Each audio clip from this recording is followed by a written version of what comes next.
Kemudian pada saat rapat berlangsung, Shin-ki dan Min-hui tidak bisa berkutik, sebab laptop mereka ternyata tertukar sedangkan di sana sedang banyak orang-orang penting. Alhasil Min-hui mempresentasikan proyeknya tanpa melihat bahan di laptop. Hal tersebut membuat Shin terlihat sangat kagum. Setelah itu Min-hui pun diam-diam menemui Shin-ki untuk menukar laptop mereka. Lagi-lagi saat itu mereka malah berdebat dan saling menuduh. Saat pulang ke rumah, Min-hui mendapatkan kejutan. Sebab kamarnya sudah berubah menjadi markas Iron Man. Semua itu berkat Shin-ki, dan Kwon pun merasa sangat bahagia. Namun berbeda dengan Min-hui, dia merasa tidak terima. Sebab Shin-ki banyak mengubah perabotan di rumahnya. Perdebatan di antara mereka pun terjadi, disaksikan oleh Kwon yang akhirnya membuat Kwon bersedih. Dia juga meminta untuk Min-hui dan Shin-ki seperti orang tua teman-temannya, yang tidak bernada tinggi saat bicara. Bahkan saling bergandengan dan berpelukan saat berbicara. Di malam hari, Shin-ki sedang bermain bersama Kwon, dan akan bersiap untuk menidurkan Kwon. Namun saat itu ia malah melihat bekas jahitan di dada Kwon, yang membuat ia bersedih, tapi ia juga sangat bahagia karena memiliki seorang anak. Dan ia juga akan selalu membuat Kwon bahagia. Keesokan harinya Kwon dan Shin-ki sedang sarapan dengan sangat terburu-buru. Ternyata mereka berdua ingin menghabiskan akhir pekan bersama.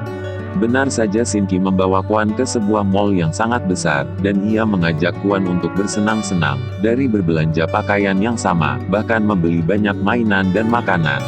Sesampainya di rumah, Min-hui dibuat terkejut dengan melihat banyaknya barang yang dibeli oleh Shin-ki dan Kwon, serta mereka berdua yang berpakaian sama.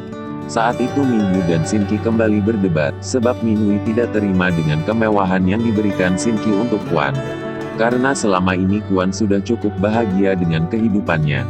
Namun Shin-ki melakukan itu semua hanya karena ingin membahagiakan anaknya.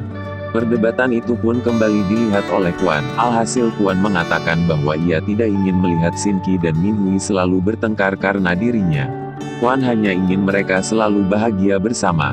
Alhasil Shin-ki pun menenangkan Kwon dan berjanji padanya. Kemudian Min-hui melihat Shin-ki dan Kwon yang sedang bermain bersama di kamar.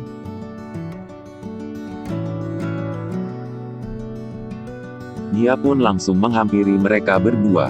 Saat itu Min-hui mengkhawatirkan jika waktu Shin-ki sebagai CEO, serta kesibukannya, malah ia korbankan untuk bermain dengan Kwon. Namun Shin-ki tetap santai, dengan mengatakan bahwa keuntungan terbesar menjadi CEO adalah bisa mengontrol waktu dengan bebas. Lagi-lagi Min-hui terus mempertanyakan perihal Shin-ki yang sampai kapan akan tinggal di rumahnya. Shin-ki yang pintar ia langsung melempar pertanyaan pada Kwon. Dan Kwon pun mengatakan pada ibunya jangan selalu mengusir Shin-ki. Sebab betapa kasihannya Shin-ki. Saat itu Min-hui menaruh curiga pada sikap Shin-ki. Akhirnya membuat ia ingin menanyakan maksud dan tujuan Shin-ki yang sebenarnya. Namun saat itu ia melihat Shin-ki yang sedang bekerja di larut malam, tiba-tiba laptop Shin-ki mati total dan Min-hui pun langsung membantu memperbaikinya.